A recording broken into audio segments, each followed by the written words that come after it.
are ready. Then we're ready. We're ready. We're ready. All right, we'll call general government meeting to order at 9:34. Roll call, please. Fleming. Here. Gershenson. Yes. Hoffman. Present. Kowal. Here. Kokendorfer. Here. Quarles. Here. Long. Here. Stand for Pledge of Allegiance. I pledge allegiance to the flag of the United States of America and to the republic for which it stands, one nation, under God, indivisible, with liberty and justice for all.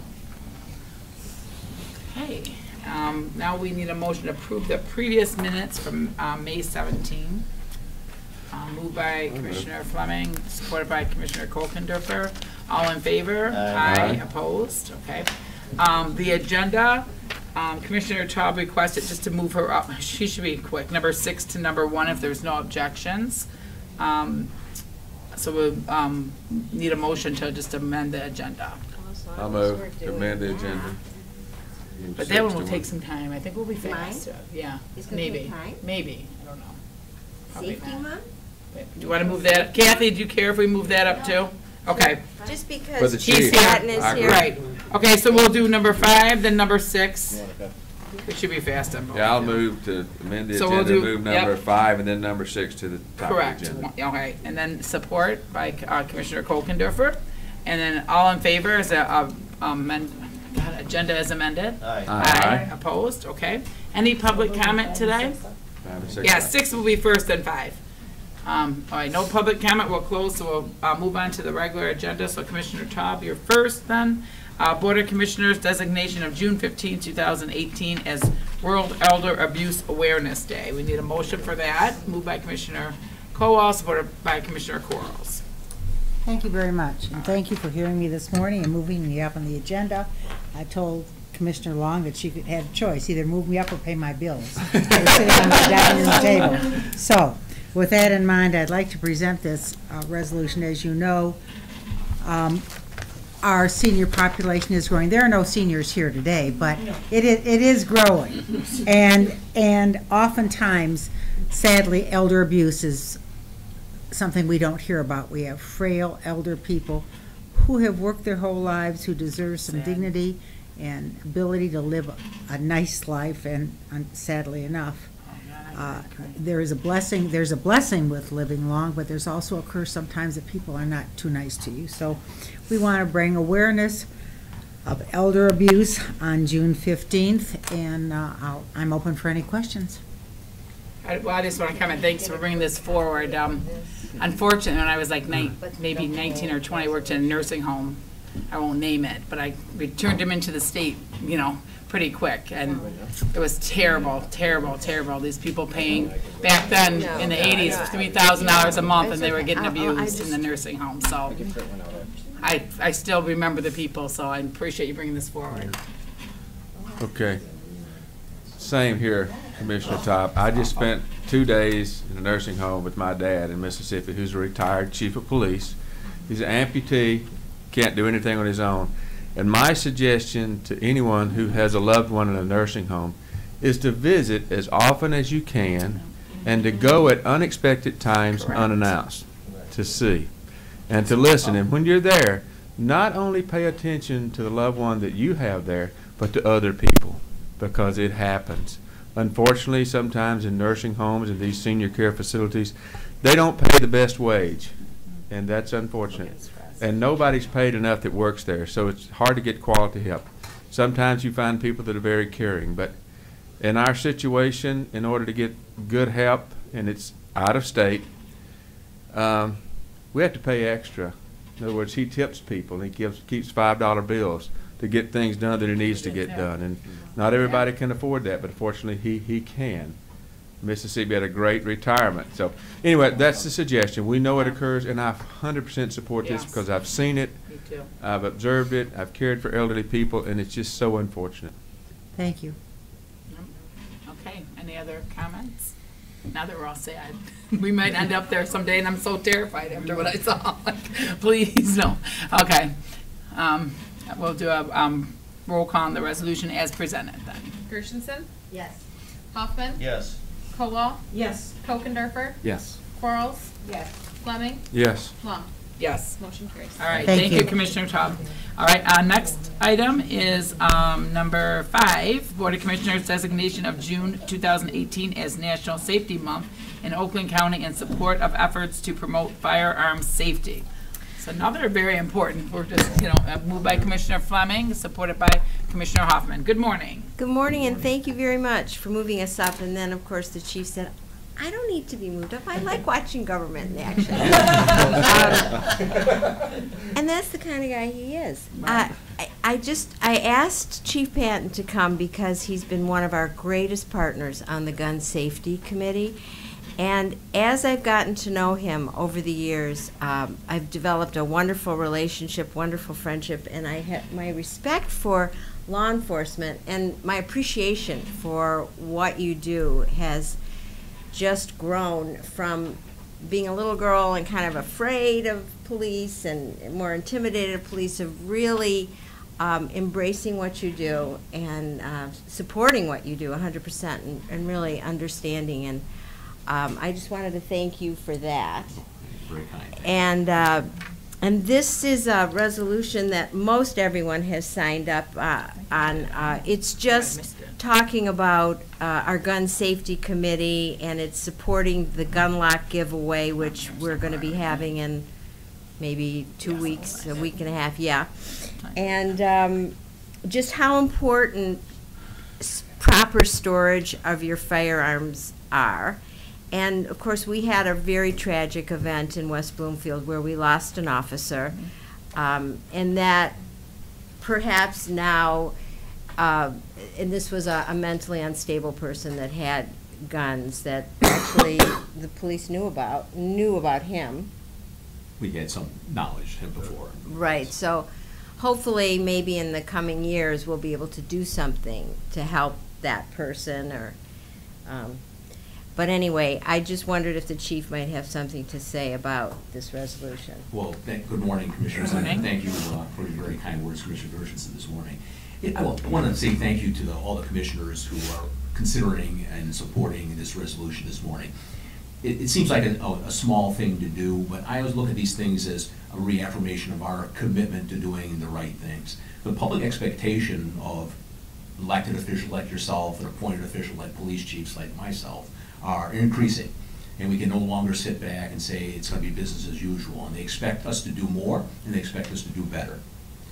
Just this morning at the West Bloomfield High School, where I had a number of officers there this morning responding to a threat. It was actually a threat that we realized that was found at the school several weeks ago, but they mentioned that June 4th, they were coming to the high school, preparing their pipe bombs and their AR-15s. So just this morning, we're over there. Of course, it was recirculated in the local community just on the overnight, increasing the, apprehension and anxiety of people attending school this morning. So we have a number of officers over this morning just to hopefully contribute to making the community not only feel safe, but be safe.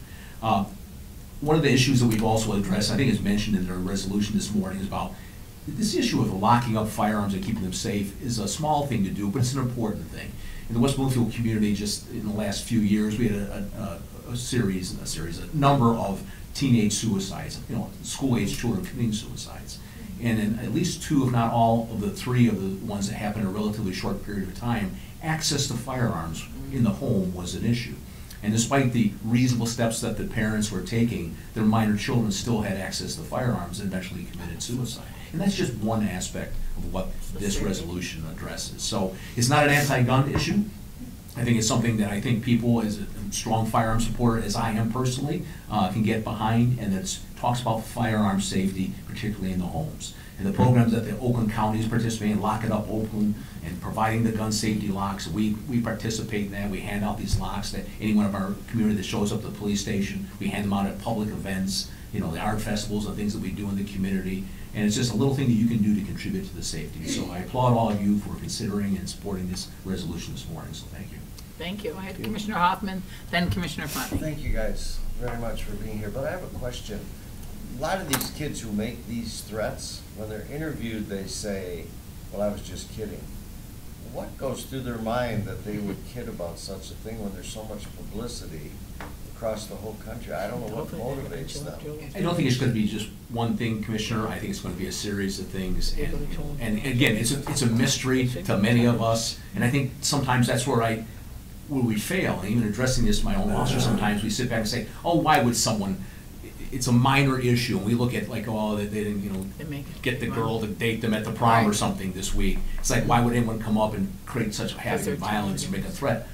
And that's where I think we fail. We need to realize that that is important to them, and it sets them off. And there's cultural issues, there's access to firearms issues, there's, I think, a lot of issues that contribute to all of this. Including publicizing a lot about the shooters and glorifying them, giving them their 15 minutes of fame. Their pictures are up. There's a lot of publicity that's given to the shooters. So the kid might be doing that to gain attention, one of the reasons.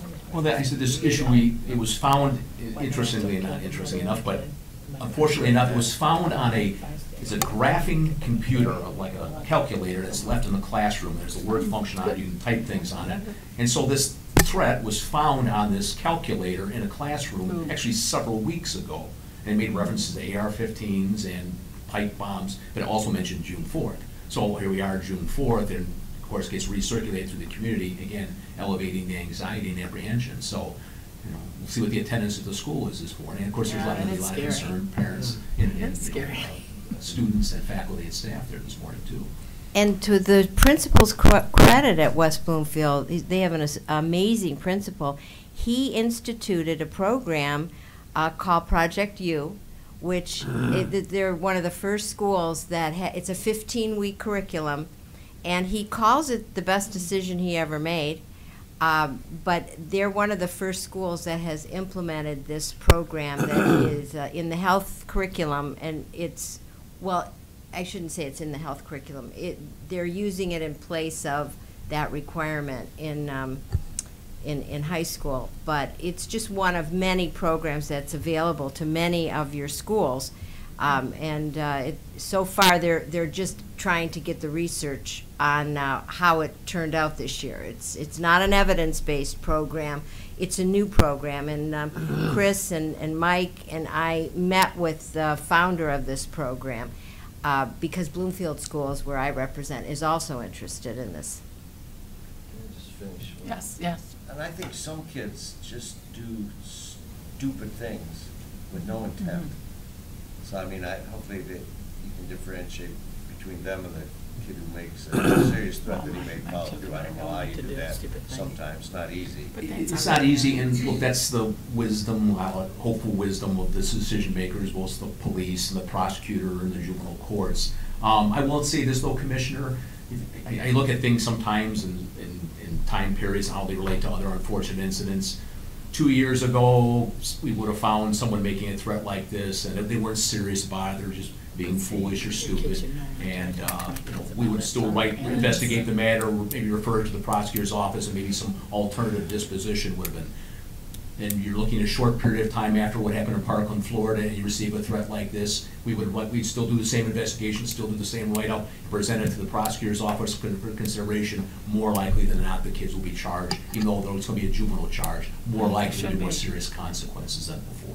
Because people look at doing stupid things or foolish things as still being so wrong. And like you said, bringing your comments, why do they do this? Yeah. People are not going to be tolerant of this kind of activity. Yeah. And so, but I think the resolution you're considering this morning is important, and I encourage you to endorse it. I agree. Thank you. Okay, Commissioner Fleming? Yes, of course, I fully support this. And gun safety in general, not just the gun safety locks, but the safes and so forth, or any type of way to secure weapons. When I was a senior in high school, Chief, I observed my father, who was a 20-year veteran at the time, in the midst of a traffic stop. And I saw him with the lights on and stopped the car, and I thought the situation was okay, not knowing that the person he stopped was mentally unstable. My father walked to the car, he was shot. Right there. Oh my gosh. And shot in the left shoulder. Got the gun in his hand. And he was mentally unstable. And sometime we can talk about that whole episode and how it played out, but he was lucky to live. And he was able to return fire and neutralize the subject, you know. But Anyway, he went on. He was 43 years old at the time. I was a senior in high school. And he went on and served over 30 years in law enforcement. And I was with him this weekend, and we recounted that story again and other instances. But the point is, gun safety is so important, but I think in this country, a step further, we really have to look at the mental cases and mental illness and how people are getting guns that are mentally ill. And I'm an NRA member for Strong Gun, but advocate, but we have to do more. We really have to do more in this country. I think we've been too quiet too long. We have to really look at the mental cases. This person was a mental case that had never had a gun. And not only did he have the handgun, he had a Springfield rifle that he got out with. So it's tough. And You you know- really, That was there's a several balance years there. ago. There's a Years balance ago. there. And, you know, Commissioner, we also had a meeting with Oakland Intermediate Schools, and we had the vice superintendent here, and we said to him, if we could help you with one thing, what would it be? Yeah. And he said, mental health services in the schools. Amen. I agree. Thank you. Thank you, Commissioner. Okay, any other? All right, so we'll do roll call on the resolution as presented. Hoffman, Yes. Kowal, Yes. Kokendorfer, Yes. Quarles, Yes. Fleming, Yes. Gershenson, Yes. Long. Yes, Motion carries. okay. Thank you. Thank you so much for coming. Thank you, Chief. Okay, now we're on number 1, Department of Health and Human Services Health Division, Amendment number 1 to the interlocal agreement with Oakland Community Health Network for Substance Use Disorder Prevention Services. We need a motion for that. We have some sad topics today. No. All right, moved by Commissioner Fleming, supported by Commissioner Colwell. Good morning, Kathy. Good morning.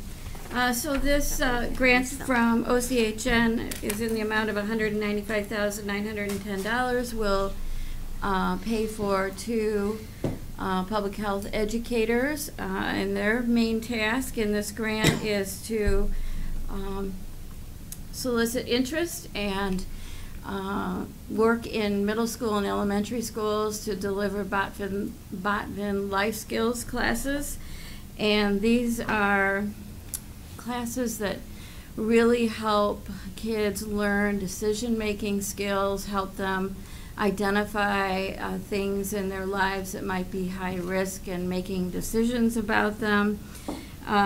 We target high-risk geographic areas first, and those would be things that where we have high truancy rates, where we have low graduation rates. Also, we look at economic factors such as the free and reduced lunch program. So all of these factors together, these would be areas that we really work on recruiting to provide these programs. It includes the Botvin's Transition Program, the Photo Voice Program, the Safe Dates Program, and the Michigan Model for Health. And as I told you before, the Photo Voice Program is highly successful program where kids go out into their community and take pictures of things that maybe make them feel unsafe. Sometimes pictures help them to generate conversations when they can't easily talk about things, but when they go out in their communities and take pictures of things, it really helps them to talk about it. So that's that. And you should know that this has been highly successful. We have generated wait lists in the last year of this. The schools have really embraced this and want more. Okay. Any questions? Oh, you did such a good presentation. We're good, no questions. Okay, we'll roll call on the resolution as presented. Kokendorfer, Yes.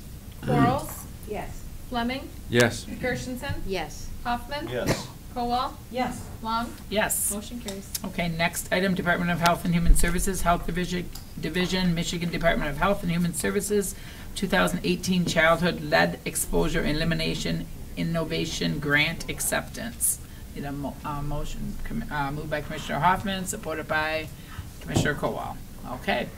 Good morning, I'm going to talk Morning. about this one. So this is a grant for $75,000 where we're looking to create a more comprehensive lead testing program Oh, good. in Oakland County.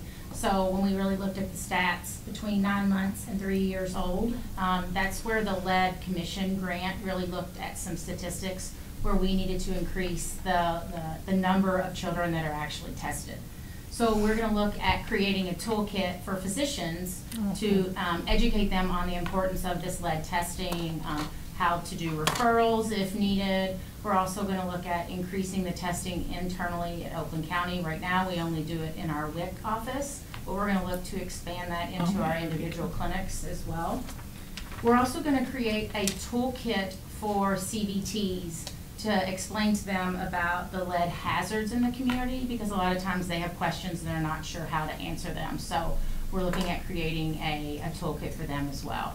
This will also fund one part-time health educator that will do that education piece out with the physicians and also the CBTs. Okay, Commissioner Gershenson. So do we know areas, pockets that have a higher lead incidence?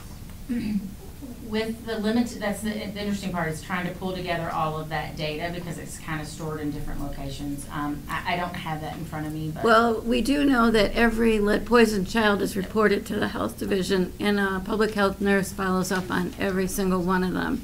There is no particular geographic cluster area that's identified, and in fact, they go and do an assessment in terms of trying to find out what is the source.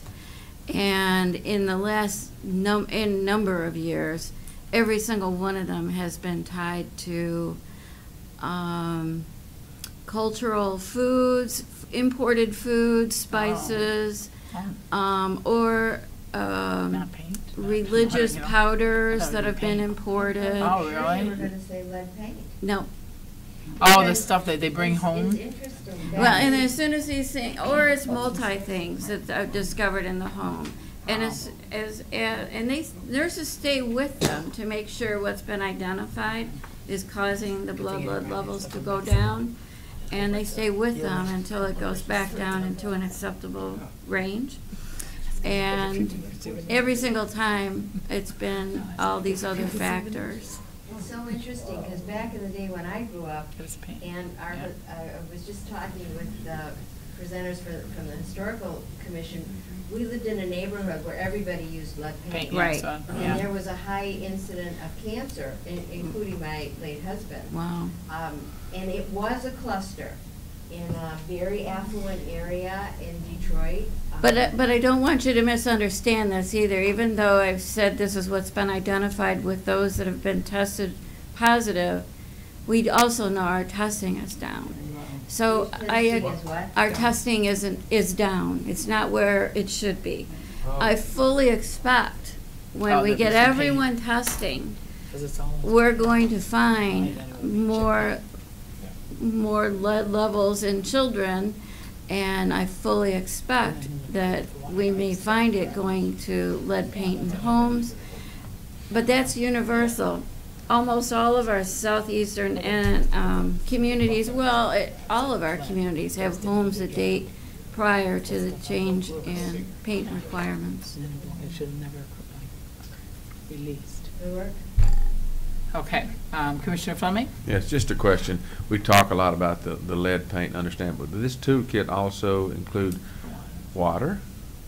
We intend to do more water testing, although I have to tell you, at no time ever in the history of our lead program have we ever identified water to be a source. Oh, Thank you for that that's good. information. That's very good information, Kathy. Thank That you. is good. If They're there, doing their job. and the other thing about water testing is you can test a home for lead from a faucet. Doesn't mean you're identifying a problem in the water source. You're most likely identifying a problem with the faucet. The faucet has lead components. It did until just a few years ago.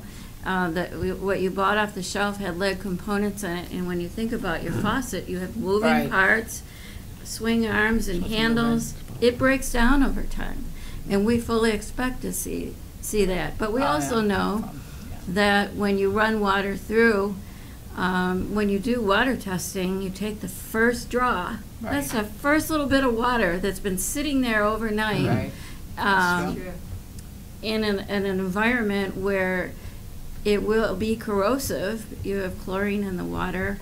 So run your water before you do it. If you let it run and you take it Yeah, in the I always second do it before draw, I drink you some. probably won't see it there. So we also know that children are not likely to be lead poisoned through their water, even if they do have lead faucets, because they don't only drink the first draw of water every day. So should run it for- there's a lot to lead. Okay, Commissioner Fleming? another Yes, comment? just to follow up, I agree with you that I'm glad we don't have any lead problems in the water, that's significant.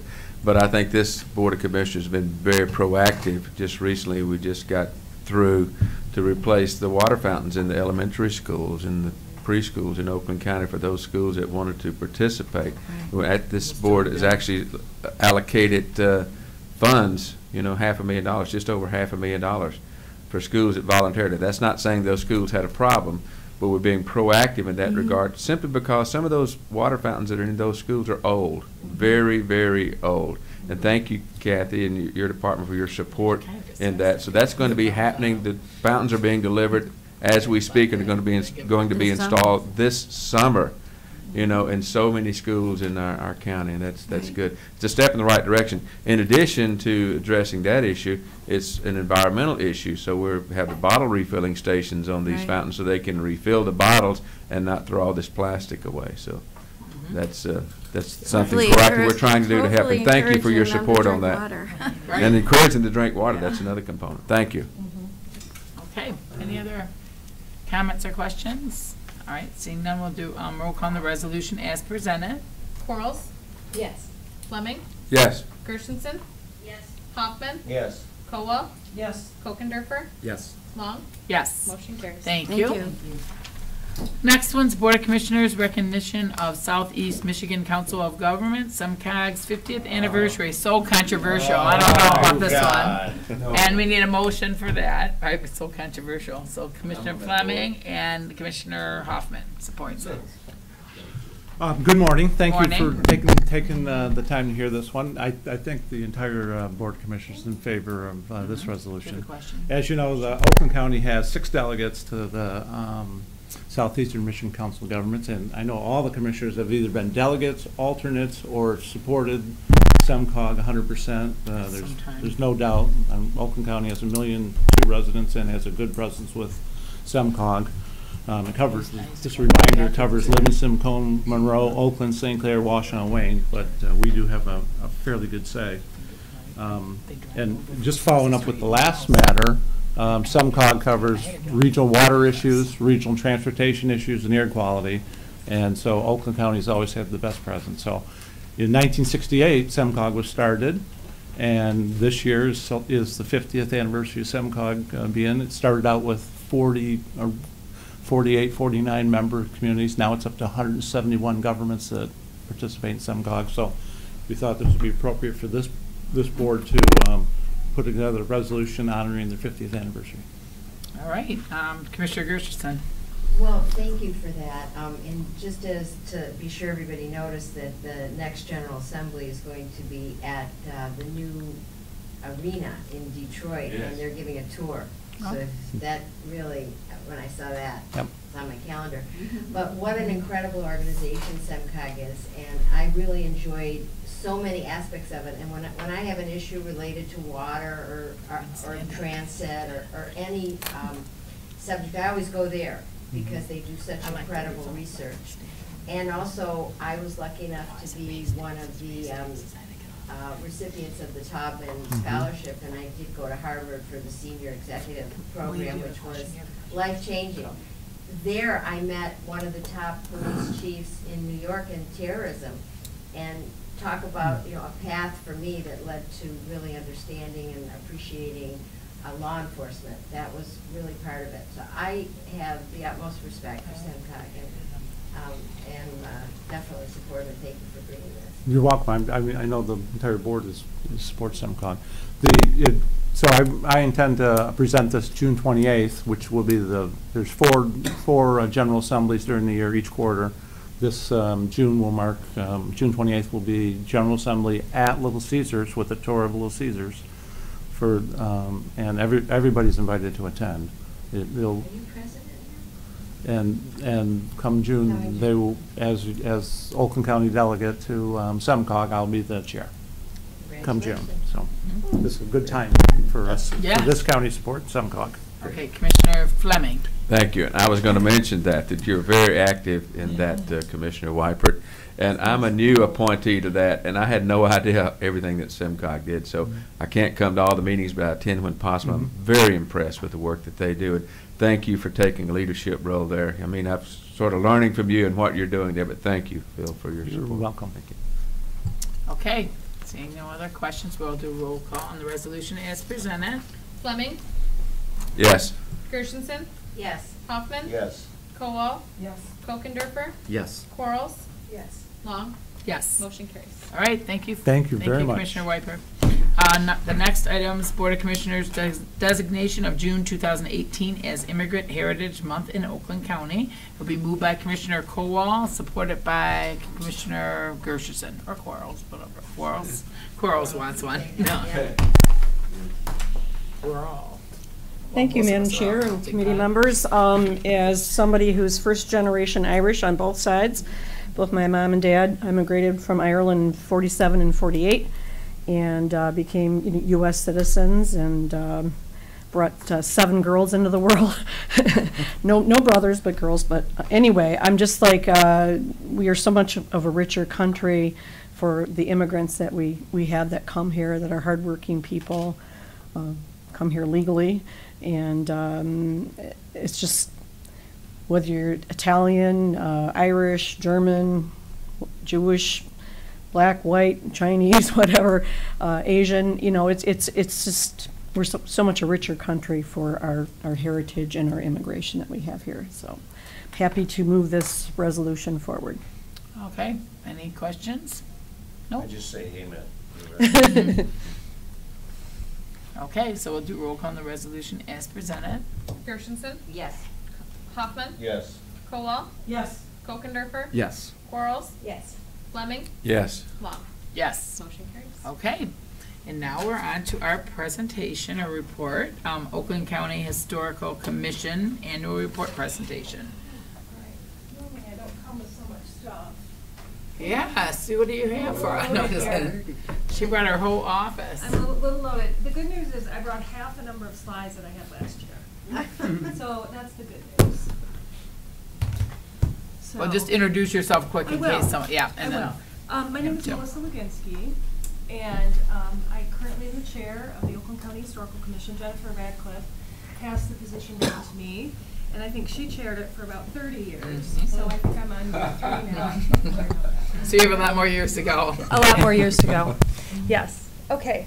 And I have Dr. Stamps with me, PhD in archaeology from Oakland University, and you've been on the commission how many years?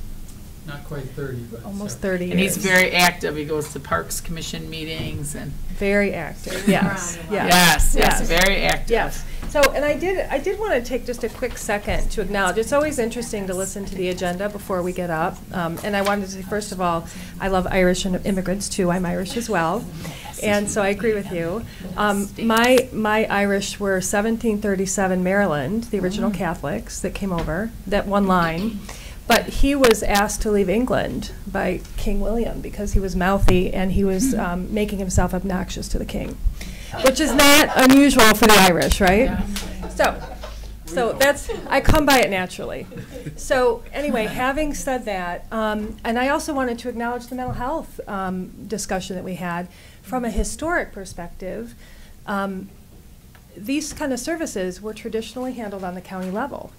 So in doing a lot of the research that we do on our group, we go through census records.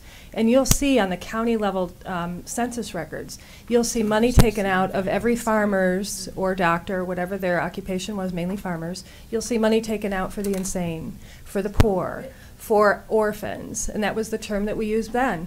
But it was all on a county level. And the interesting part of that is that you knew who your neighbors were. You knew who really needed help. You knew who needed maybe to get off the bottle.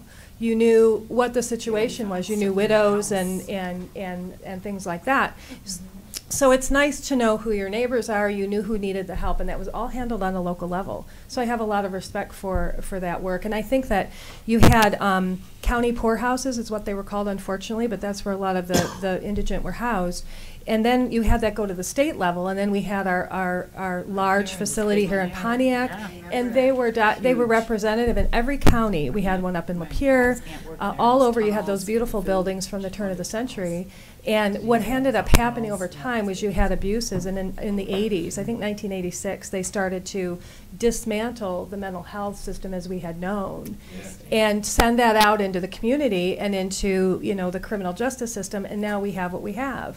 So I'm a big proponent of focusing on mental health personally. I think that's, I think you're hitting the mark there. So anyway, okay, for the reason for my visit. All right, so 2017-18, another busy year. We'll get through this quickly. Again, this is the makeup of our commission. We represent Clarkston, Rochester, Waterford, and Newly Ortonville. Another Rochester, Royal Oak, Groveland, and another Waterford. So we're spread out quite a bit geographically, which we want to do. We've got a lot of specialization on the commission. We've been kind of leaning that way, letting everybody kind of use their talents as they want to use them. And again, we've talked about this in previous years. This hasn't changed. Our focuses are advocacy, education, and local outreach. Those are our focuses. We are generated by local ordinance. I might as well just acknowledge that. The miscellaneous ordinance number 20, it was established in 1970, and it basically asks us to do this kind of work and also to report on history-related matters and advise to the Board of Commissioners and the executive. So that's our charge. All right, so I just put a quick summary page up. We'll go through a few of these things in a little more detail. But again, under the auspices of advocacy, we have the Senate bill and the House bill, which we'll talk a little bit more about. I have an ask for you, something for you to do, some homework. And then we're active still in social media. That's going really well. Local outreach and education. And then we've got one project I'll go into in a little more detail that really encompasses all of them in one. Okay, restoration of the preservation tax credit. This has probably taken the most time this year, starting in January. We were just up in Lansing last month, testifying in front of the House Tax Policy Committee. Representative Tedder out of Clarkston and Waterford is the chair of the Tax Policy Committee. And you know, in his geography in his district is the Clarkston Historic District. No, so you tried that other microphone. Oh, I think she accidentally turned it off. Oh, Did try. I did. Oh, Good job. okay. Thank you, Jamie. Okay, so basically the restoration of the preservation tax credit, we've been active up in Lansing, working with the executive director of the Michigan Historic Preservation Network. We were asked to come up and testify because our representative is chairing the committee. So I'm happy to report that in the Senate, the bill passed I was told 30-2. I think it's 36-2. I think that's an error in the Senate. But in the House, it's still in committee. And we were hoping by now that there would have been a vote in the House for that. We've had two different weeks of hearings. It's moving a little slowly. We're hoping for a vote so that it goes to the House floor for a vote of the whole House. Who's the chair of that committee? Jim Tedder, the Tax Policy Committee. And so I do have a homework assignment for you, and I'm asking, I printed off an email from the executive director of the Preservation Network, and it's got everybody on the committee. I can tell you right now, Tedder is a little quiet on his support for the local tax credits, reinstatement of them. Again, it allows people like me in a historic home, or somebody is trying to buy a commercial building and establish a restaurant or a business office or something like that, 25% return on their investment for the restoration. So it's a neighborhoods driver, it's a cultural driver, and it's also obviously an economic development driver. It's win-win. So, and that was removed in 2011, and we're trying to get it reinstated. All right, and Melissa, we did send a resolution up in support of that, Commissioner. Yes, You just did. so, okay, you Yeah. knew that. And I Okay, wanted to thank you. Commissioner Middleton brought it Yeah, forward. I wanted to thank everybody for the unanimous support Yeah, of that that. helps. The Historical Commission also sent up a resolution, and then we had probably 4 or 5, maybe 6 different communities mayors send resolutions up, and historic district commissions too. Still is good for his office to get calls. It is. It is. And I think Johnston, Representative Johnson, I'm not sure where he's out of. He's the only one that's actively against it. It's a pretty unanimous group, a lot of support. I was very pleased to see that. So I would like to hear a little bit more that Mr. Tedder is more for that. So anyway, that's the homework assignment for today. All right, social media. All right, we're getting a lot of feedback on it.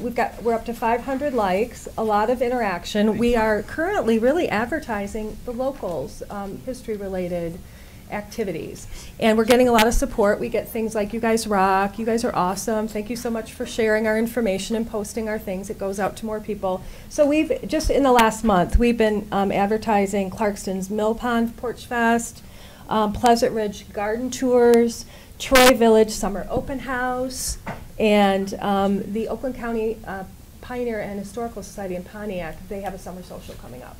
So those are all the kinds of things that we're doing. So Wade, I don't know if you saw the Troy reference here. I hope you did. I need to see it. Yes. Open house. You like to see that. Yeah, we'll So, talk about that. good. Okay, so education, again, focusing on our locals again. Doing that outreach is really important. It's a major part of our mission. We've been very active in local tours. We're doing our own original research, basically history on a county basis, which really hasn't been done that much since probably the turn of the century, 1900. And then a fresh look at the history on the county basis. Migration to Oakland County. Based on the burned over district, religious reasons, and the Erie Canal that brought people from upstate New York to Michigan. That really is the feeder. I think 70% on the 1850 census were from upstate New York. So it's really populated us via the Erie Canal. That's what the migration method was. Good roads movement. And that's 1900 to I think 1928. We have an original book. I'm going to pass these around. And if anybody would like to take teacher at school. I have a few copies that you can actually take and read. Those were written by our commission member, Jim Kraft. Again, a county perspective on roads and a county perspective on migration. Then also, we've been active on educating via the annual conference for the Historical Society of Michigan, Rochester Library. You can see a long list of interactions with group organizations, mainly inside the county. We've also been invited to come and speak in Lincoln Park and the Packard Foundation in Macomb, so a little bit of outreach to other places too. Any questions on that? No? Okay. All right, okay, the Bailey House, here's an update on that. You heard about this last year. I think I'm the lone vote that they got mad at me for trying to save it at dark, so I don't know. Chris, you were. I wasn't I? Though they were dagger eyeing me. Oh yeah, they were.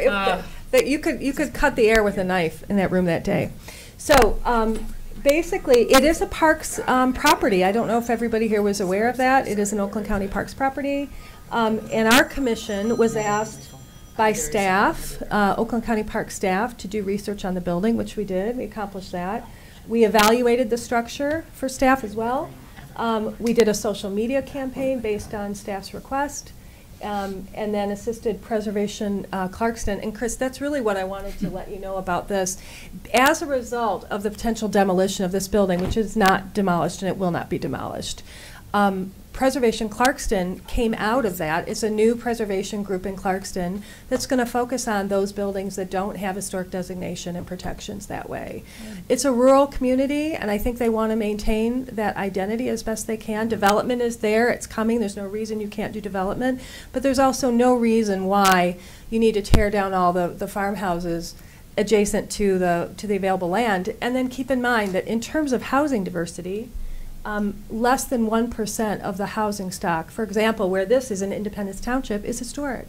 So it provides diversity to people coming in from other areas. We have people coming from England and buying old farmhouses. They could live anywhere they want, but they want that history and that fabric that feels more solid to them. Well, Melissa, too, didn't they already change? Wasn't that what the lake was? The lake name was already taken away from the Bailey. Wasn't that the lakes there, too? And it's not the Bailey Lake. So it's not Whipple Lake now. Yeah, it wasn't even just the house. It's like they Yes. took all the history and they were just erasing, the lake was changed to a different name. Then they want the house gone. And Chris, actually, there is an identity of that area. It's called the Bailey Settlement. because there was the original Bailey's Revolutionary War family, migrated here, original land grant, 1836, and then the sons all settled in the same area and created a settlement.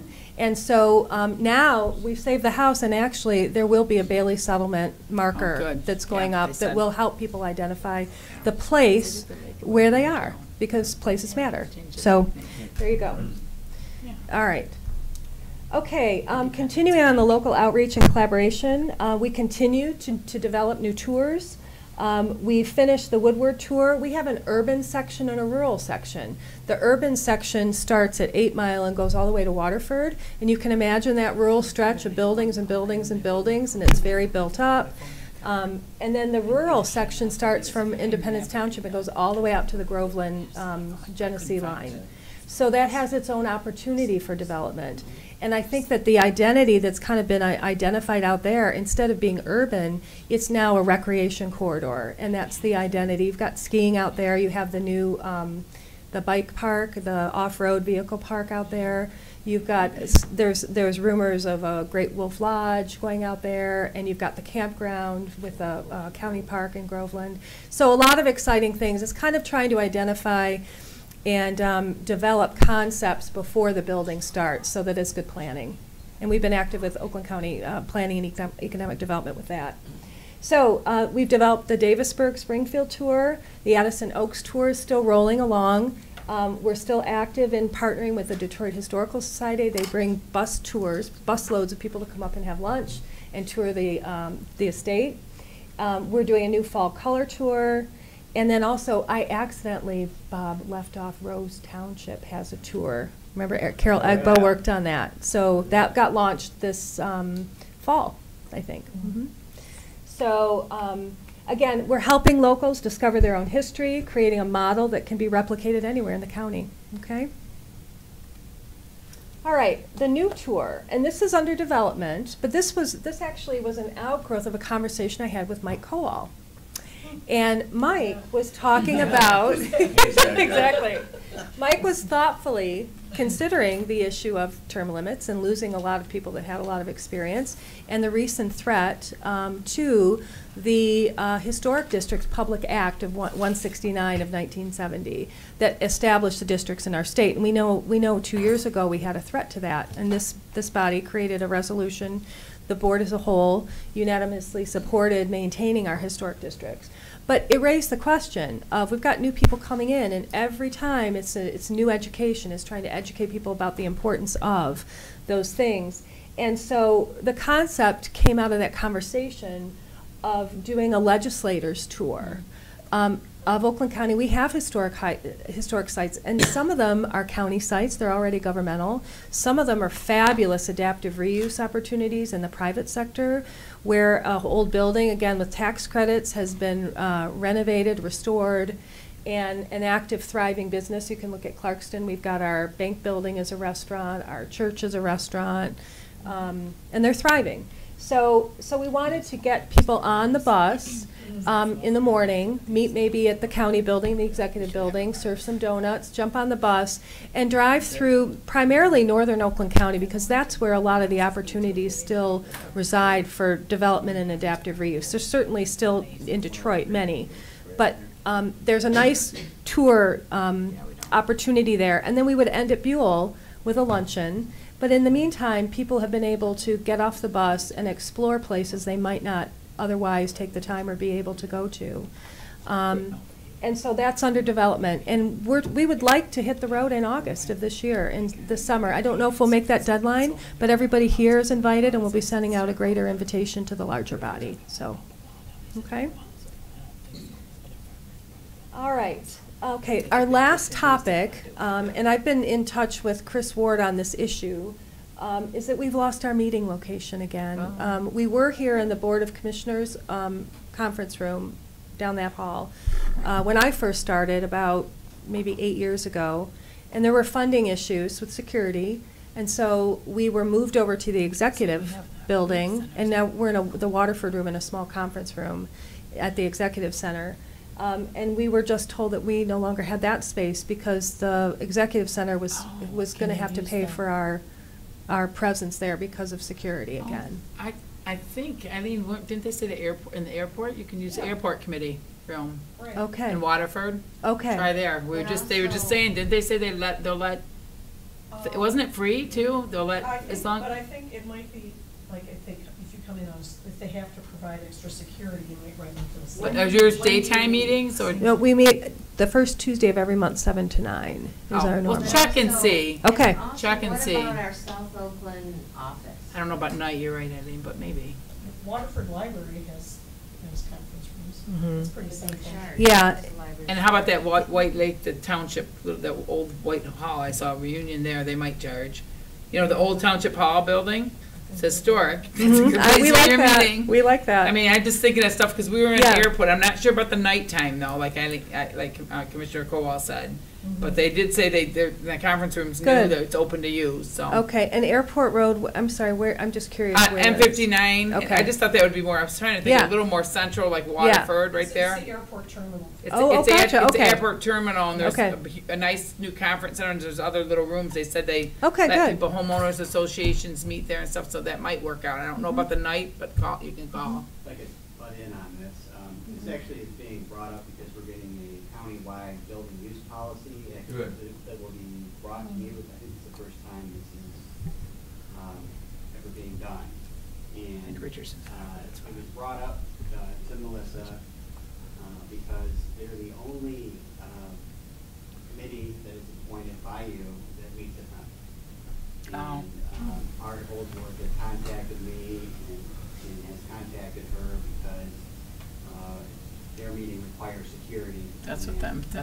And they were being requested to pay for the security, and so I think in the short term, we're going to a library to meet. Yeah, we're doing the best we can. OU, we've been at OU. Yeah, so.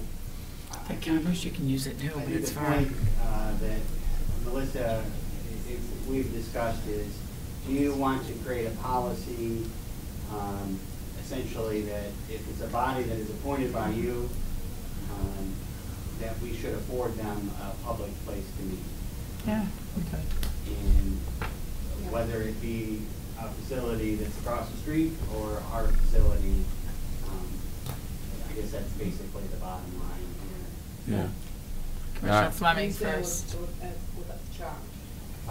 Without charge. Whether it's through the board budget, another budget throughout the county, but basically, Lots of you now. is it our position as a board of commissioners? We that certainly don't want appoint them to pay. We don't give them a much money. We must afford them a place to meet.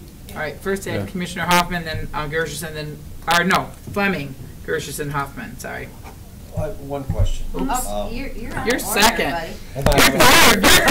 I'm sorry, I was confused. Didn't you hear me? Okay. I corrected myself. I always go by my second one. Commissioner, yes, you did. Commissioner Fleming, then Gershenson. Yeah, you cutting two people today. Best to last. Yeah. Chris, thank you for that update. And absolutely, I'd be in support. If we appoint a body, Right, commission, they have to whatever, pay. we should certainly be able to find them and find a room for them to meet without any cost.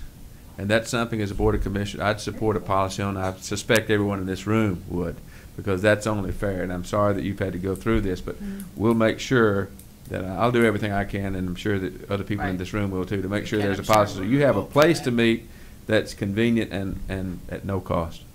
Thank you. Thank you.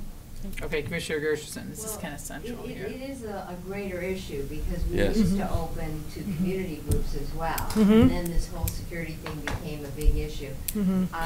But I certainly agree this is a little bit different because this is a committee that we've appointed. Mhm. But Bloomfield Township has a great meeting place. I'd be happy to Mhm. look into that for you. Mhm. But you do not get any money from us, correct? No, we have a No, we budget. did. You do We get got a some. budget. It's You know, $2,350 Yeah, it's annually. $2,000. 2,000. Annually, we give you $2,300. Yes, yes. Wow. Like Yep. something pretty. Okay. Mhm. That's good to know. Yes. So you'll follow up with me on Bloomfield Township? Actually, we met there last month. That was our meeting place, and before that, it was OU. We were told by Bloomfield that we needed to have a member who was a member, a resident. So that was an issue. We didn't have that. And then also, the rooms are not always easy to come by. So they fit us in kind of as an emergency. But it's stressful trying to plan a meeting and then trying to find a spot to have it. And then So, the senior yeah. centers, you know, there's Mhm. I know, I just didn't know where they all were. Or lived, Yes. they went central, I know. No, I've not considered that, but that's a good idea. Mhm. Yeah. Okay, then, now I have Commissioner Hoffman. I know what you're gonna say. I do too. I can Go say ahead. this because I'm Irish, and all the Irish in the room probably already know this That's answer. right. But do you know why God invented alcohol? Why? So the Irish can never take over the world.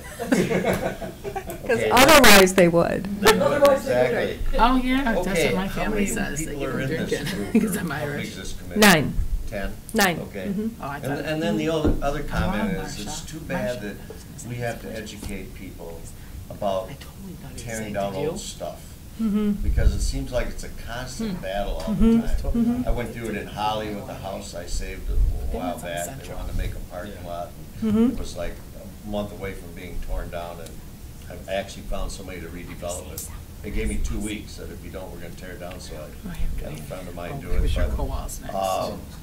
And I'm doing it now at the Waterworks building in Holly. Right, thank you for And your I work might on need that. help with Okay, that, so but I'll Yes. talk to you about that Quarrels. later, Do. but Mhm. It is a shame we have to. It is. Sit It's, again, okay. It'd be a no-brainer, I think. yeah, and it's a little, it's exhausting. It's exhausting, but you hope, first of all, that, you know, just through education, you turn some lights on. People can start to see things in a different way. I don't think anybody on our commission is against development, but I don't think I don't think that's mutually exclusive. I think that people, you can preserve an acre, 3 acres for housing diversity, and then build your new subdivision behind it, you know? You shouldn't have to make those decisions. I think we learned past that. And in addition, I'm really glad to see younger people coming up and respecting the materials, respecting design. You see reproduction work all the time for arts and crafts and different styles now, different periods. So it's really, I'm a bit encouraged about what we're seeing with the younger ones. So hopefully it'll get better. I also think too, Mhm. like Fenton in that other county Mhm. is a prime example, because Mhm. they tore down their old downtown years Yes. ago, and now they're like building it back again. Yes. They realized. that. Yes. I think it- I'm glad you brought that up, Bob, because I'm aware that the demolition of the downtown, Fenton's downtown, and I want to say it was late I 70s, think that's 80, about when it was. that is covered in planning courses in universities throughout this country as a do not, Really? do not do that. It is covered at the university level as a planning disaster. Do not do It that. was Learn a from it. disaster. Took Yes. their town away. Yes, and Dibbleville, look at Dibbleville's the one that's just been thriving ever since, right next door. You Yeah. know, charming and, Oh, I never heard of and that flourishing. one. So I'm Yeah. with you on that.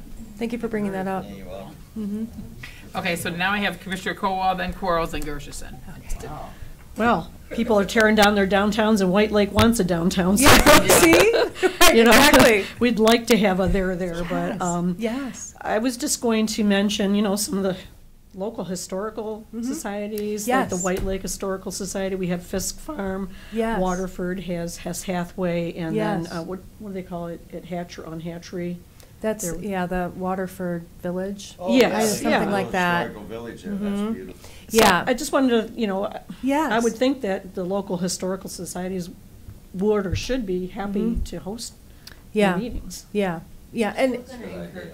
yeah. Right, Oh, probably. Will you still incur costs? Well, They got $2,200. usually, Yeah. if they have rental opportunities, it's usually a profit center for them. So Oh. you'd almost, because it takes know somebody to airports are go free. and then open it up for us and shut it down and wait for our meeting. So it's costing them money to have us there. So I feel like we should pay if that's their program. They're usually on a shoestring budget, and any way that they can make any money, they're trying to. So, but Waterford's ideal because of its central location. Right. And then anything kind of right outside of that is an Airport's nice, opportunity. though. So, and White Lake, you know, White Lake, that downtown at Ormond, I call that the center, White Lake Center, at Ormond and White Lake Road. Oh, okay. Is that seems to be the historic pocket. That was yeah. But It- we're looking more like at 59 Elizabeth Yeah, Lake Road. And as yeah. you know, you talk about building things around things. Fisk Farm, all the Home Depot and the Walmart and all that stuff was Yes. kind of built around. They left that corner intact Yes. and brought in an old schoolhouse and they've done all Yes. kinds of great things. Exactly, Right. exactly. It's a good spot. I see the the village feel up Ormond at the end. And I would love to see that really kind of a focus put on that in terms of even incentives maybe to support the homeowners, get some of the houses facade grants. I mean, this local tax credit would be perfect for them as residents to maybe advertise that. And it's got so much appeal architecturally. It's a nice collection of old buildings in one spot. And so I would love to see something like that. I do want to mention Waterford just, I think, deactivated their historic district at Andersonville and Dixie Highway. And that is a fabulous collection of all Greek revivals. Ice cream store. Yeah, so that was disappointing to hear that. So I'm just kind of passing that along. I don't know much more about it, but anyway. So let me see. You got to go back on the list. It was cool. I am looking ahead. We are working on what's called Oakland 200. Is everybody here familiar with that? That concept? Oakland 200 means in 2020, our county is turning 200 years old. It's basically our bicentennial. So we're looking at ways to honor the county and also try to get local communities involved in doing that. So it's really kind of a cool thing. And Chris Ward has been active in helping organize local historical societies, centralizing opportunities. And then also, we are looking at potentially digitizing the Pontiac Gazette. If we did that, we would be coming to you for project funding for that. We've always been told on a project basis, if you need something else, just come and talk to us. We obviously would let you know a year or so ahead of time, but that would be more costly, but I think it's really valuable. Digitizing old newspapers is very much the trend right now. Also, rebinding the 1877 Oakland County Historical Book. That's what I carted in here today. So I'd love for you to take a look at it. Don't touch it. I know. It's in an archival box. That's straight out of the archives of the Is it Clarkston. the maps in there and stuff? No, this is a book that this is a book that I secured. It's in the archival box from the Clarkston Historical Society. I'm on the board there, so she let me borrow that. But having said that, our commission was gifted a copy of that book from a resident. And so we're in the process of getting it rebound. And there's an idea on the commission of placing this book in its new condition in the county building on display kind of near where the car is in that back area, putting it on a stand, putting maybe a glass, something over it.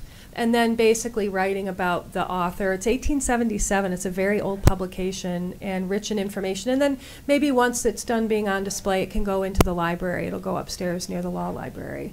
So anyway, that's a project that it's just a conceptual one right now, but it might require some extra funds. So that's the second one that I have on the sheet there.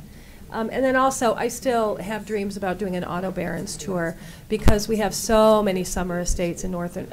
We're probably up to 9 or 10 that are identified. It's really kind of shocking that there's that much. And these are 9,000, 8,000 square foot mansions, slate roofs, just really beautiful Tudor style. That would be a pleasure for a lot of people to go through and see. So, and lastly, I have one last slide here, and I asked Dr. Stamps just to talk a little bit about what's going on with Oakland 200. So. Thank you. First, I'd like to just congratulate the board in their vision a year ago when they recognized that it was going to be the 200th anniversary, and that they should get together and celebrate the birthday, the 200th birthday. You know, Thomas Monson said, "Learn from the past, live in the present, and plan for the future." And you've all been talking about the past today, and so this is really wonderful. At the board's request, ably guided by Chris Ward, a study committee was constituted. We met, actually in this room. We met and we brainstormed and we arrived at suggestions and then submitted back to the board these suggestions of a series of activities to help us celebrate the 200th birthday. And that was submitted to the board in February. And that committee, that was kind of a study committee, says, give us some ideas. And And so we gave the ideas, and we have since been kind of dissolved, or we're at least, you know, we were given the charge, we've completed our charge, and now we're waiting as fast as we can for direction from the board on what do you want us to do for the 200th birthday. It was 3 years, now it's 2 years, and so if we're going to do it, the idea was to have a year-long series of celebrations. One of my ideas, which kind of met with mixed review, I think it'd be cool to have Kid Rock at the largest venue we could find, sing Happy Birthday Oakland County, you know, and have people come for a concert, and I bet he would do it if the right person asked him to come. So you submitted this list to us? Yeah, it was given to you in written format, and maybe a good idea would be to have the report given to the general government. Would you? Isn't it from? Yeah. No, That's good. It was given in February written form, maybe. I think that's a good question. I think basically reformulating a formal committee, or you know, the result of the study committee is to give you. But there was no action. No action was taken. And I guess if you're looking for an action, if you're going to have a good big wedding, you hire a wedding planner. Yes. If you're going to have a year-long event, you get an event planner. Every year, that's the event plan. And so I'm just suggesting off the top of my head that maybe you hire somebody, a part-time person, to help do all the work. We can't keep dumping things on Chris's office and said, we want you to do something. Oh, he loves it. So anyway, that's just an idea. So I guess He loved, the more projects, the happier he is. my suggestion would be to maybe get somebody to help coordinate those activities. Paralleling though, what you're going to do through the county, the Oakland County Historical Commission, we have a workshop that is planned for October, and we're going to invite museums, historical societies, city planners, people interested in history, to give them ideas of what you can do in your own community to help celebrate the 200th anniversary. We've also worked closely with the parks, and the parks, they do so much stuff anyway. For example, they participate in all those parades that go around the county, and they have accepted the idea, well, let's just take their float that they put in the parade and put a 200th anniversary Oak 200 logo on their float and pass out candy and help people realize that, you know, we're celebrating this event. So that's going to be something that we will be doing. Not that we're trying to keep up with their neighbors, but Macomb County, they celebrated their 200th anniversary a year ago, and they had a series of activities that we're going to learn about. City of Rochester celebrated their 200th anniversary this last year, and they're just different activities, and we're suggesting that we, as a historical commission, we're going to hold a workshop, and maybe Melissa, you can explain. We do have that big budget. What we do with our budget, you might in a minute. You can share what we do with that budget. But one of the things we do with the budget, we're going to have a workshop, and we're going to invite people to come and share ideas. And so our thought is not that we, the historical commission, will go out and do a bunch of things, but we will bring people together. The Parks Commission, the historical societies, and museums, and get them to work together to help us celebrate the fact that we've been here for 200 years and a lot of good things have happened. And again, learn from the past, live in the present, and build for the future. So that's what we're talking about on our Exploding Birthday Card. Yes. Yeah. Exploding. Exactly. Okay. Any questions on that? I know that's maybe you might. Okay, I had a list. I had Commissioner Quarles first, and then Gershenson, then Fleming, then Hoffman. Hoffman's last. I'm the Don't, just because you heard your names, don't start talking. No, I'm just kidding. Yeah. I appreciate that presentation Yes. about 200, because that was one of the questions earlier I wanted Okay. to ask, was anything going to take place with it, so you've answered that question. The other one was when we were talking about meeting places. Mhm. I know Southville is at the far end of the county. However, if you're involved with the Southville Historical Commission, Mhm. you can use their center for Mhm. free.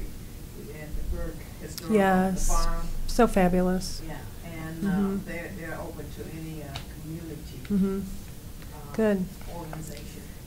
And also our mayor, Ken Sider, has been very involved in writing historical,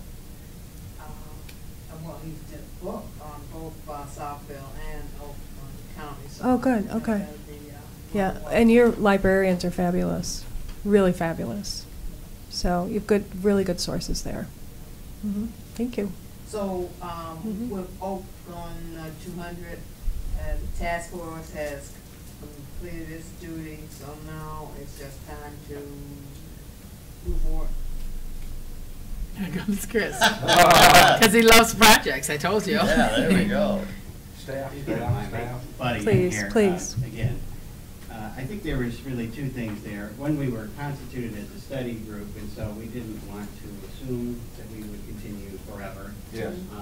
So we finished our charge, which was to study the project and to present a report. And maybe the issue is that we should have the report formally presented. If you would like, Madam Chair and Committee, we could give you the final report in a formal way as a committee. Probably With should, your probably questions. should. Yeah. Yeah. And so maybe a actual committee, commission, and I believe every time, when we studied the issue and we looked at it, every time there's been a bicentennial, there's a commission of some form that represents the community, and that's what we try to do when we formulated the study group as well, is represent the entire county as best as we can in terms of the diversity of the county, and background, and culturally, et cetera. So that's probably one of the things that could help spark getting this back going again, is to formally hand this over, whether it's reconstituting the study group and supplementing it with more individuals. And also, as Dr. Stamps mentioned, this was really getting beyond the capability of the board and its staff to continue to carry the project. We had support from the administration with social media, and we reserved the website and all of the tags for Oak 200, et cetera. But as you know, from the things that I brought to your attention with our staff being stretched pretty thin, I just didn't see our capability to continue to build on this. We really had a lot of great momentum going. With Irene Spanos and help, we had a great session with all the historical societies, and a lot of the libraries came to an open house that we had, and we gathered ideas, which we included in that report. Really getting a lot of great public buy-in for it, but we just can't sustain that as the small staff that we have here. So we're kind of hoping as part of this that we can get some additional staff hours, somewhere either administration or someone dedicated to this to Why can't we do a project? implement. Chris, is it safe to say that it was extremely well attended? I mean, I it's. think we had at least 70 to 80 people there.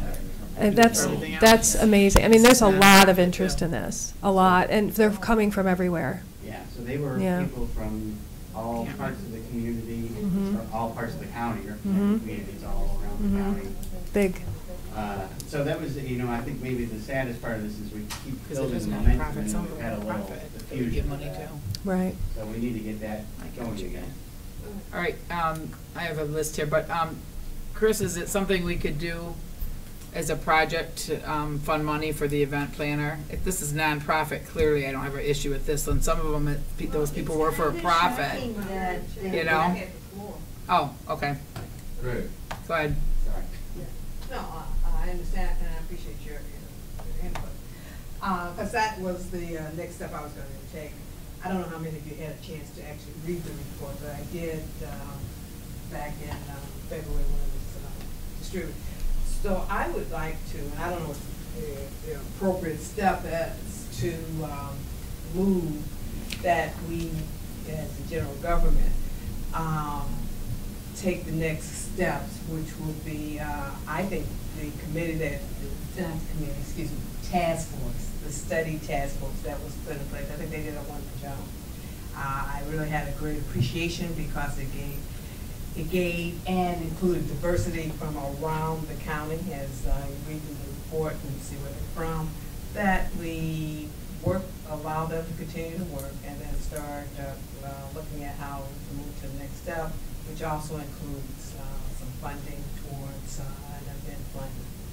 So I agree, because that would be hard for the board to do, because it's a 2-year project, and it seems like there's a lot that would take all your time, I think, you know. Is that a motion? Yes. I support it. It is that I move. Okay. Okay. Also discussion? Yes, you can go, Commissioner Gershenson. Okay, so that's not my turn. It's discussion on this Okay. motion. Okay. But I cannot believe that the EOB, that the executive isn't, that there isn't a movement or a staff or somebody working on Oakland 200. I mean, it doesn't seem reasonable to me that I would think they are. they don't have something. I believe there is. Oh, okay. You know, Okay. this is. I'll talk. Yeah. I think we just need to get some conversations together, essentially. Okay. So maybe Nancy's motion will Mhm. prompt looking at what's being done, what are the plans, I'll have her so say it we can again. really evaluate You it gotta say your motion and see again. where She we doesn't should know. go. So if you could reword it so she can get it for records of Okay, what. I move that the general government committee Probably put in reestablish. place that we reactivate the task force that was in place, as well as look at the option of having an event planner, which we will review for funding. Commissioner Whitwell. Procedural question, would you need a resolution for that? Yeah. That's why I asked. Probably. Is that a special is that fall under That is a special project, so we'll have to So get, we have- so we have to have a resolution would have to be made for that, and it would have to go to finance eventually, if we want to do that. Yeah. Now, we can do reestablish the group first and come back later with the other if you want, Well, I or, think the group has been established, and when you get a chance to look at the report, and you see the. right, but we can say, you know, Reactivate. reactivate Yes. and start there, and then come up with on a separate motion after we see the report. Maybe we want to do that for you know, and then try to get an event planner if that's what they recommend, or maybe, If you don't mind, if we would just take this as a direction to staff, and then we can Okay. come back with something clean for you at the next meeting. okay, Because the task force is appointed by the board, under your board Okay. rules, as opposed to different forms of different committees. And I can come back with you with a. I think so too, 'cause it's resolution, kind of go two to different finance things. With some funding and do something that's clean. Okay. I think that is two different issues, the group and then the Come into funding, right you know, time, and I so think we do should need an have event something planner, that's but it's weird we're doing it, I agree. Right, because we also need to address the issue of Correct. not burdening staff.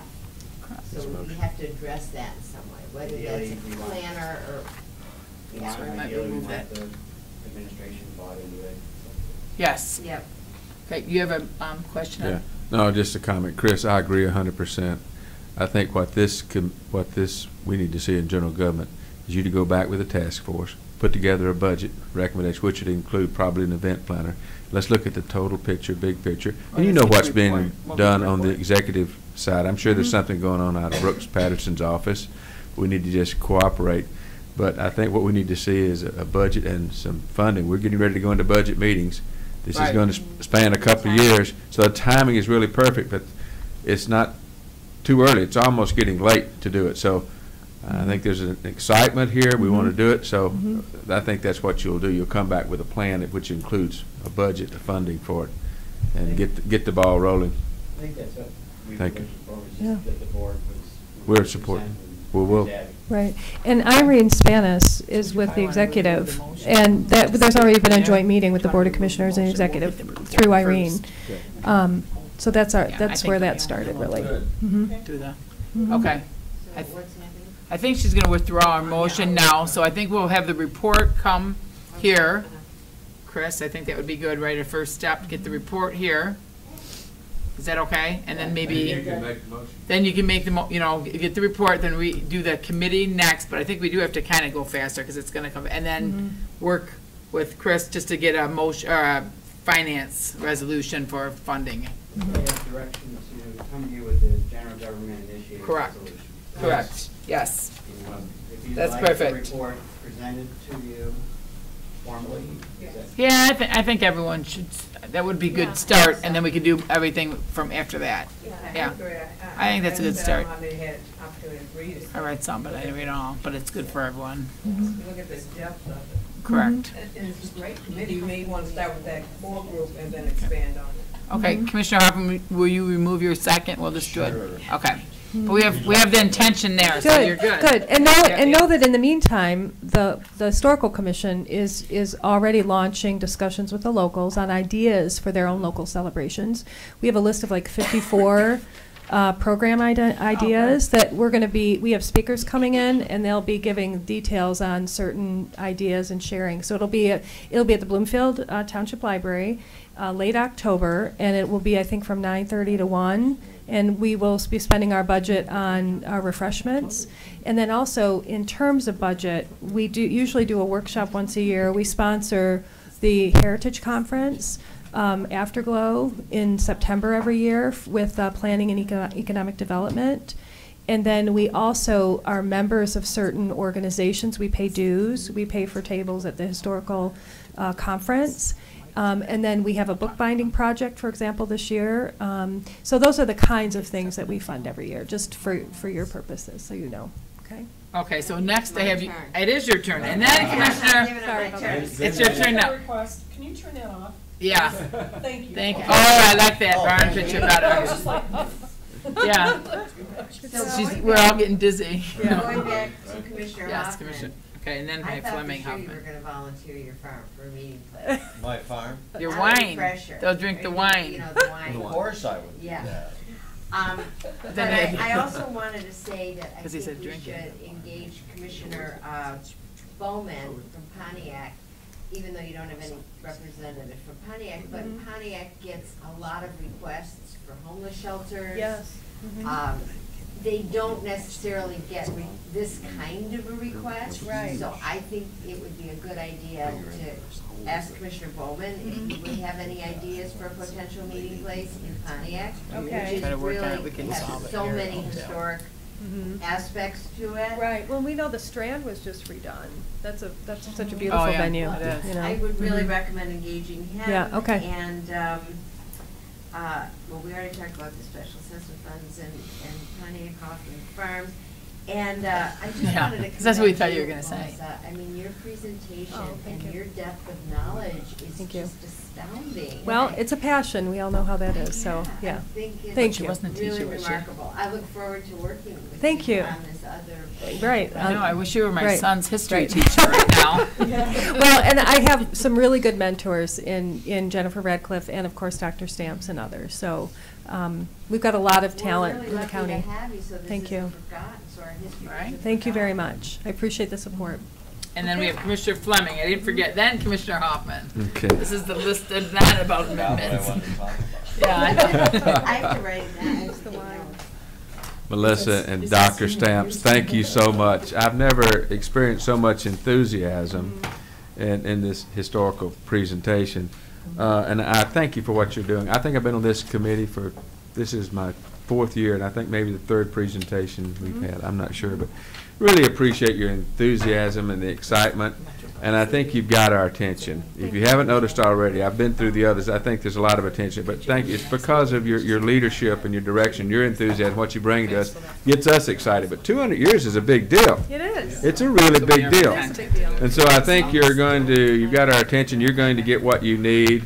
And Chris is going to make sure, that we get the right report I have to admit, I probably read the report in February, but I slept since then. Yeah. So I need to read it again, and I will. Right. Also, while I have the floor, you have another appointment, 2 people to be appointed this year, is that right? Ms. Radcliffe, is Jennifer, has she resigned already? No, she's She's still staying with on, us. she's staying on. Mhm. So her term is up in December, and Yes. so is Chris Cummins. And I Yeah. noticed we got 3 people from Rochester Hills here. Yes. And so I think we need to spread that around a I bit, do so you too. know where I'm going. I do too. I think that's a good idea. And I'll be bringing a recommendation for, No, Yeah. no, We'll we need to have spread. Royal Oak, and that's about as far south as we go. We Okay. have a lot of talent. If you look at that list of Oh, yeah. attendees and Chris Ward's work with Dr. Stamps, I mean, a lot of those people are candidates. And I can tell you for my purposes, we just added somebody from Waterford, Jordan Ballant, who's 27 and does all our social media. It's really Oh, critical yeah, that we that's have good. that talent. That's So good. as long as I've got that, to be quite honest, some younger people, it's important because then they can stay longer. But regardless, I'm looking for talent. I'm looking for people who have specialties in where we're weak. So that's kind of how we fit. If I've got a lot of research capability already on the commission, and I've got a researcher, I'm probably not as likely to select that person. Gotcha. That's, It's your call. yeah, I have to evaluate that way.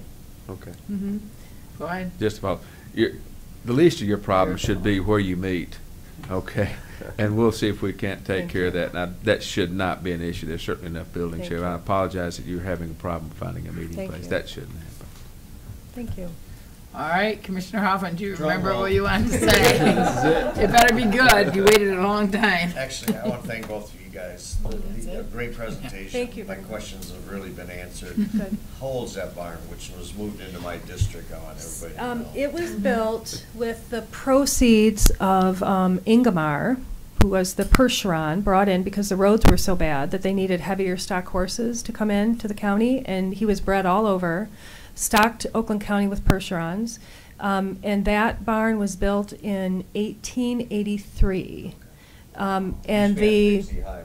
and that's called a man. It's a Mantasket. It's a model from Maine, and they brought all the wood in from Maine. I'm told that was relocated from Springfield Township on Dixie Highway to the Springfield County Park, I believe 15 years ago.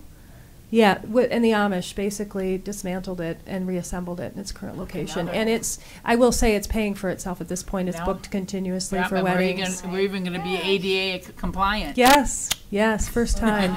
They didn't want First to time. They didn't want to do that either. It is, yeah, that's right. The beautiful You got the structure, if barn, you haven't gotta been there. fix it, you I know. really encourage you to go Yeah. see it. The Yeah, it is fact that nice. they could build it when they did with Yeah. all those hand tools. Right. Yes. And the It fact is that they beautiful. could take it down and move it. That's right. And when if you see how big it is, I'm sure You're- some of you yeah. have, it's unbelievable. It is. Well, anyway, thanks. It is. Thank you very much. Thank you. Any other Thank you. questions? So we need a motion. We'll receive and refile this report. Mm-hmm. Moved by Commissioner Hoffman, supported by Commissioner Fleming. All in favor? Aye. Aye. Opposed? Okay, and then we just, we have a couple communications. Mhm. We need a motion to receive and file those. Moved by Commissioner Fleming, supported by Commissioner Kofendorfer. All in favor? Aye. Opposed? Okay. Other business, so Jamie has reached out to our Metro Parks. So as soon as we hear, we'll get her on the first agenda that she's available. Good. So we didn't forget that, so she'll be on our agenda. Good. Any other business? Just thought I'd give her a report, so she's working, trying to get her. All right, seeing none, we'll be adjourned.